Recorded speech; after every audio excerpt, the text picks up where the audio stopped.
Matt Meehan here for IrishBoxing.com association with our main fight week sponsor, the manga group NYC and PD giveaways. Daniel Fakoyede, we are back. Apologies I couldn't get to you the last time in your last fight. I was covering down in Cork. I heard you did very good and a win as well. How are you? I'm good, and it's back to have you back again. Your colleague did very, very well, but I was missing that Matt Meehan magic on the night, you know. I appreciate that, man. Thank you. Let's get into the nitty and gritty of it. You're back again for your third fight. You said for your second fight that you were it was nip and tuck in places, really, you know, like you were annoyed with some of the work that the journeyman was putting in, that, you know, he was holding you and he was throwing you around the place and bits and pieces like that.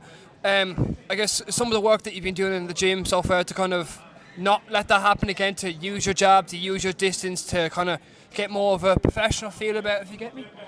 Yeah, so last time around, it was a very, very tough fella that I was in with there. He fights 10 rounders, 8 rounders with lads, and he doesn't go down. Yeah. He's been knocked out in about 2 fights, in 10 rounders and 8 rounders, and he only goes down in the late rounds. I think the 8th round and 6th round he's been knocked out in. So I took him in my second fight, and he was very, very tough and durable, and he came to fight. It wasn't like my first fellow I fought in my debut. He was actually throwing punches back at me. Yeah. He was coming to win, you know. He even had a very, very active social media. Like, he posted the fight poster on his social media, got like over 200 comments on it. I had a few of his fans commenting on my post saying I was going. That's what you like to see, though. That's what you like to see, exactly. Man. So he came to win. So he was very, very tough, tough fella. I was a bit disappointed just because I didn't get the knockout. Yeah.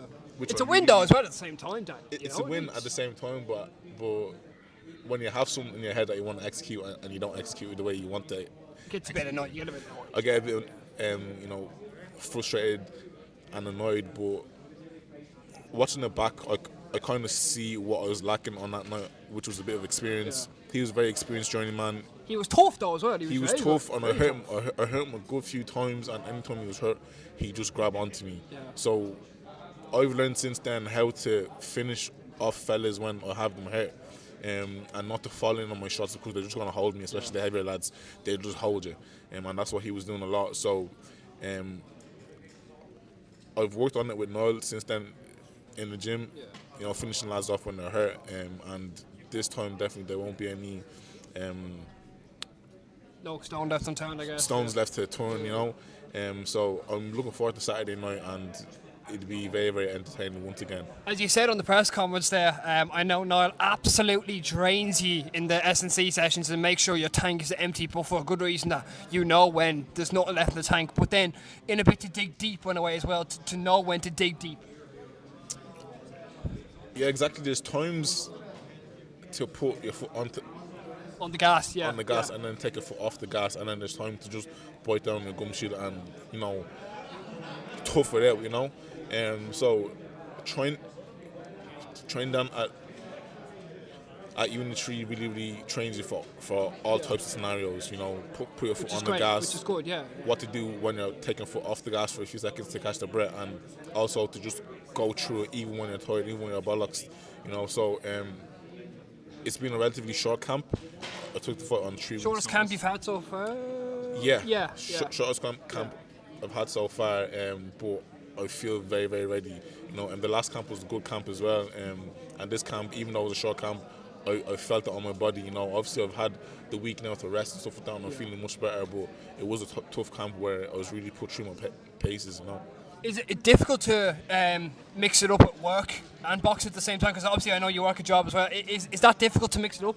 Definitely. And the child as well, obviously, you know, sort of kind of the full whack in it as well. Yeah, it is very, very difficult, but this is the life I chose at the end of the day, you know, and I have to go through the path that I'm going through right now because I didn't have the standout amateur career that I was able to use to get picked up by a promoter. So I have to go through the tough way to the top, you know. Which is the best way sometimes. Exactly, which is the best way because people know the pearls that I have, you know, people know what I'm made of, and I'm able to build a solid fan base as a result on the way to the top when I do get to the top, you know.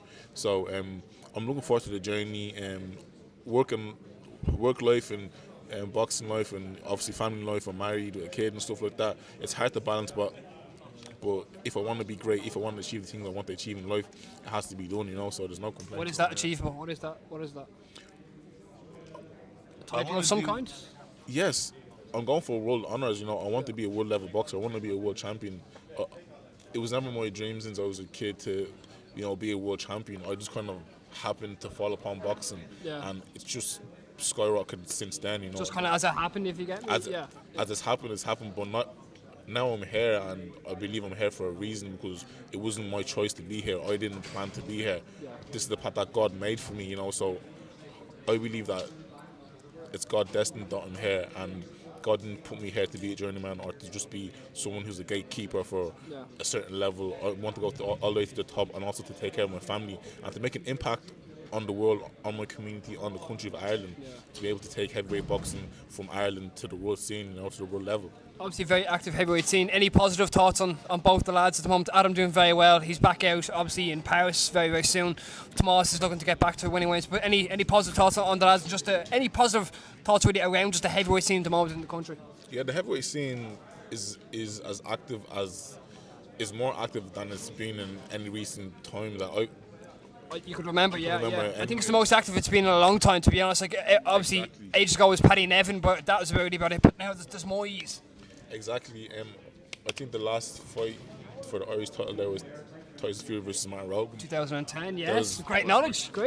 16 years ago, So it's been a long time that there's been many Irish heavyweights that have been boxing at the same time and are from Ireland, So it's very, very exciting, and I'm buzzing to see Irish heavyweight boxing being put on the map worldwide, Daniel, on that note, really, really appreciate it. Thank you so much. Thank you very much.